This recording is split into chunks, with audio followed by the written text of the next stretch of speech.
नमांस सर्वेभ्यः। संस्कृत सुधा YouTube channel पर आप सभी दर्शकों का हार्दिक स्वागत एवं अभिनंदन है। भवतां समेषां हार्दिकं स्वागतम अभिनंदनम विद्यते। आज आप सभी के सम्मुख समुपस्थित हूँ संस्कृत के एक महत्वपूर्ण प्रकरण को लेकर। संस्कृत भाषा में प्रयोग होने वाले कुछ महत्वपूर्ण चिन्ह। दर्शकों, संस्कृत भाषा में अनेक महत्वपूर्ण चिन्हों का प्रयोग होता है। संस्कृत भाषा को जानने के लिए, अच्छे प्रकार से वाचन के लिए उन चिन्हों का ज्ञान होना अत्यंत आवश्यक है। दर्शकों, संस्कृत भाषा में अनेक ऐसे चिन्ह हैं जिनका प्रयोग भाषा में किया जाता है और संस्कृत भाषा को अच्छे प्रकार से जानने के लिए और उसका सम्यकतया वाचन करने के लिए आपको उन चिन्हों का ज्ञान होना अत्यंत आवश्यक है।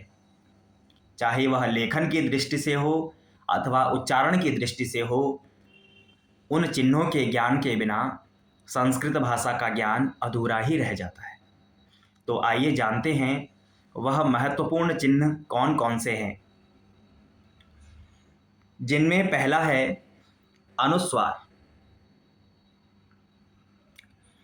साथियों, इस अनुस्वार का जो चिन्ह है वो यहाँ पर दर्शाया गया है।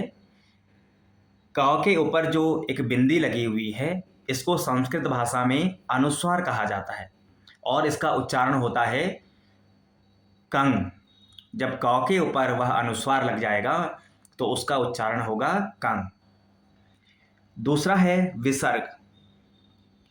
हमने यहाँ पर इसका चिन्ह देखा, जो दो बिंदियां हैं। क के आगे जब हमने विसर्ग लगाया तो इसका उच्चारण होगा कह।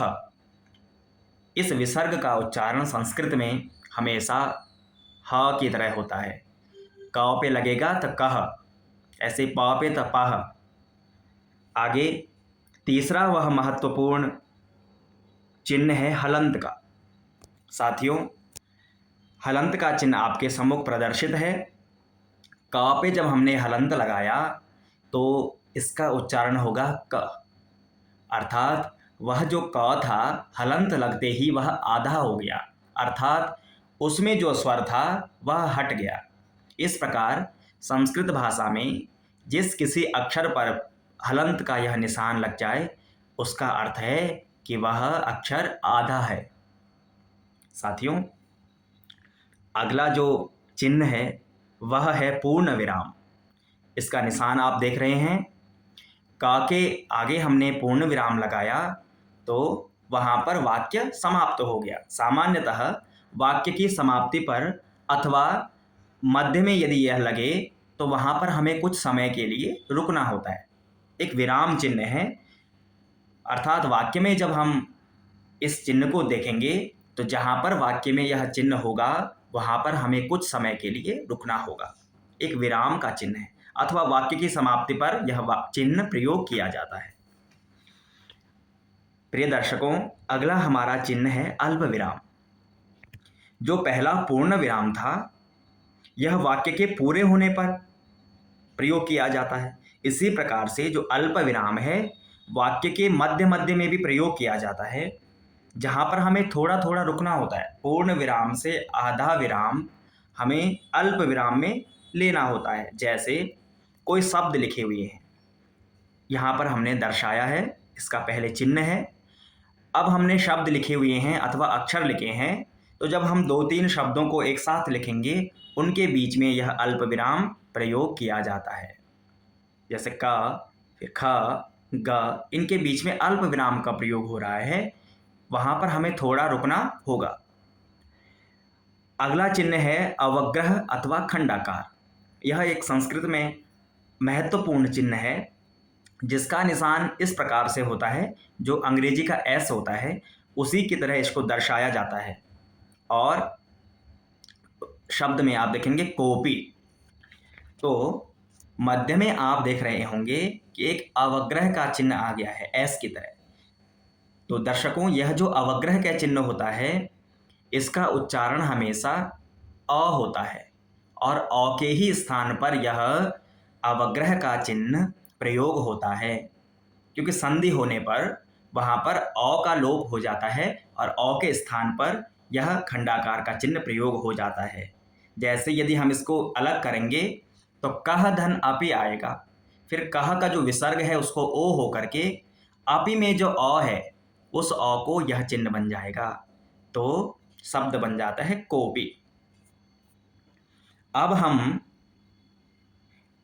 इन चिन्हों के अनुसार कुछ वाक्य प्रयोग कर देखेंगे कि वाक्य में इन चिन्हों का प्रयोग किस प्रकार से होता है। संस्कृत वाक्येषु चिह्नानां प्रयोगः। इदानीं पश्यामः। सर्वप्रथम वाक्य था, सबसे पहले जो चिन्ह है वह है अनुस्वार का। वाक्य हमने बनाया, बालकः विद्यालयं गच्छति। प्रिय छात्रों, विद्यालयम में जो य के ऊपर बिंदी लगी हुई है वह अनुस्वार का चिन्ह है, तो बालक विद्यालय जाता है वाक्य का अर्थ है, और इसका उच्चारण कैसा होगा? मां की तरह, विद्यालयम। इस प्रकार से हमने अनुस्वार के बारे में जाना। आगे दूसरा जो चिन्ह है वह है विसर्ग का। इसका हमने पहले ही पढ़ा था कि इसका उच्चारण ह की तरह होता है। वाक्य है मोहनः वदति, मोहन बोलता है। तो मोहनः में देखिए विसर्ग का प्रयोग है, तो उच्चारण कैसा हो रहा है? मोहनः, ना के बाद विसर्ग है तो उच्चारण होगा ह का, मोहनः वदति। यह विसर्ग का चिन्ह था। तीसरा हलंत का। हलंत में आप देखेंगे कि मधुरम फलम अस्ति, मीठा फल है। फलम में जो मां है उस पर हलंत का प्रयोग है, अर्थात वह जो मां है वह आधा हो गया है, स्वर से विहीन है।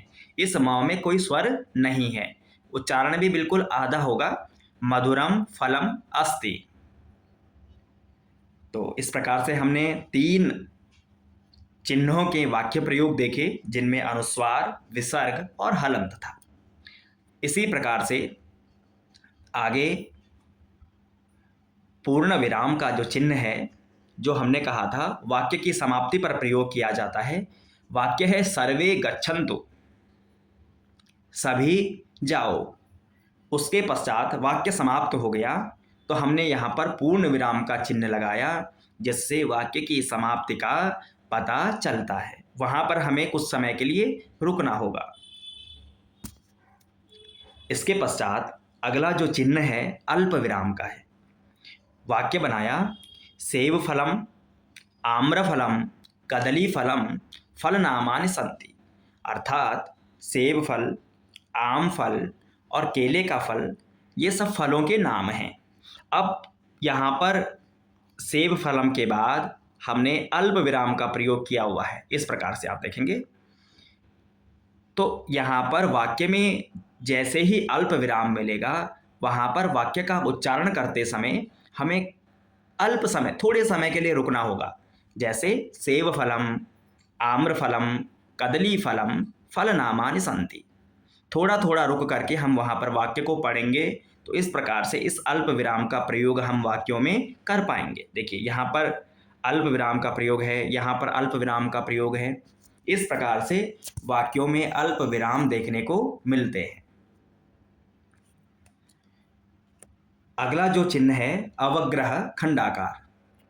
इसमें हमने देखा था कि जो एस का निशान है वह बन जा रहा है मध्य में। वाक्य है बालोऽयं गच्छति, यह बालक जाता है। दर्शकों, मैं आपको थोड़ा सा इस खंडाकार के बारे में बतला दूं कि यह चिन्ह किस प्रकार से यहाँ मध्य में प्रयोग हो रहा है, क्योंकि यह अ के स्थान पर प्रयोग होता है। यह चिन्ह अ के स्थान पर प्रयोग होगा। तो इसका हमने विग्रह किया, बालः धन अयम, इस प्रकार से वाक्य बनेगा।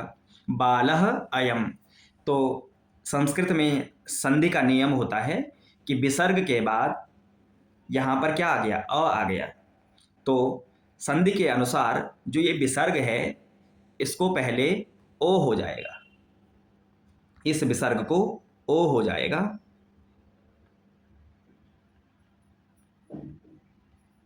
फिर ये रूप बन जाएगा बालो अयम, ओ की मात्रा इस पे लग जाएगी, और ओ और आई के बाद अर्थात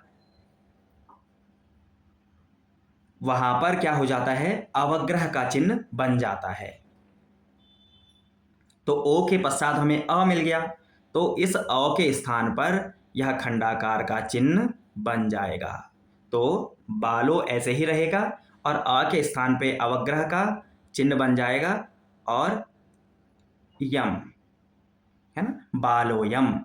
इस प्रकार से यह खंडाकार का चिन्ह प्रयोग होता है।